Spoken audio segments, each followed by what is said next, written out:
അസ്സലാമു അലൈക്കും. ഒരു മനുഷ്യനെ സംബന്ധിച്ചിടത്തോളം ആദ്യമായി അവൻ്റെ ഹൃദയത്തെ അവൻ ശുദ്ധിയാക്കുക എന്നുള്ളതാണ്, അവൻ്റെ മനസ്സിനെ നന്നാക്കുക എന്നുള്ളതാണ്.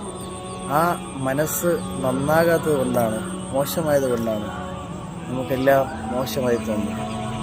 നമ്മൾ കാണുന്നതൊക്കെ, നമ്മുടെ ചുറ്റുപാടൊക്കെ മോശമായി തോന്നുന്നു. സല്ലല്ലാഹു അലൈഹി വസല്ലമ തങ്ങൾ പറഞ്ഞു, ഇന്ന ഫിൽ ജസദി മുളുഗ, മനുഷ്യ ശരീരത്തിൽ ഒരു മാംസപേശിയുണ്ട്. ഇദാ സ്വലഹത്ത് സ്വലഹൽ ജസദു കുല്ലുഹു, അത് നന്നായി കഴിഞ്ഞാൽ ശരീരം മുഴുവനും നന്നായി. വഇദാ ഫസദത്ത് ഫസദൽ ജസദു കുല്ലുഹു, അത് മോശമായി കഴിഞ്ഞാൽ ശരീരം മുഴുവനും മോശമായി. അലാ വഹിയൽ ഖൽബ്, അത് ഹൃദയമാണെന്ന് റസൂലുള്ളാഹി സ്വല്ലല്ലാഹു അലൈഹി വസല്ലം തങ്ങൾ പറഞ്ഞു. അതുകൊണ്ട് നമ്മുടെ ഹൃദയം നമ്മൾ നന്നായി കഴിഞ്ഞാൽ, യഥാർത്ഥത്തിൽ എല്ലാ പ്രശ്നങ്ങൾക്കും കാരണം നമ്മുടെ ഹൃദയം മോശമായതുകൊണ്ടാണ്. കുടുംബ പ്രശ്നമാകട്ടെ, സുഹൃത്തുക്കൾ തമ്മിലുള്ള വിഷയമാകട്ടെ, എന്ത് പ്രശ്നമാണെങ്കിലും അതിൻ്റെ യഥാർത്ഥ കാരണം നമ്മുടെ ഹൃദയം മോശമായതുകൊണ്ടാണ്. അതുകൊണ്ട് നമ്മുടെ ഹൃദയങ്ങളെ നന്നാക്കുക, നമ്മുടെ മനസ്സുകളെ നന്നാക്കുക.